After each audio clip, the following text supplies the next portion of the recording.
अस्सलामुअलैकुम नाजरीन, आप देख रहे हैं न्यू बीबीसी न्यूज HD और मैं हूं आपकी मेजबान सना चौधरी। शामिल करते हैं आज की अहम खबरें। संझोरू रिपोर्ट। मुनव्वर अली।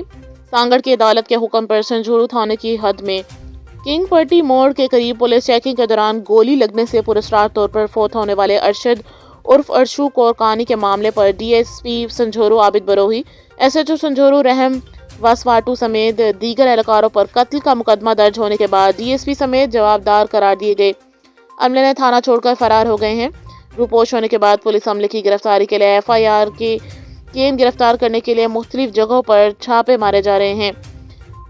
अर्शु कोरकानी पुलिस की चेकिंग के दौरान पुरस्कार तौर पर गोली लगने से फौत हो गया था, जिसके बारे में वर्सा का दावा है कि अर्शु कोरकानी को पुलिस ने गिरफ्तार करके हाथों से गोलियां मारकर कत्ल किया है। पुलिस ने तजदीद करते हुए खुदकुशी का रिपोर्ट जारी किया है।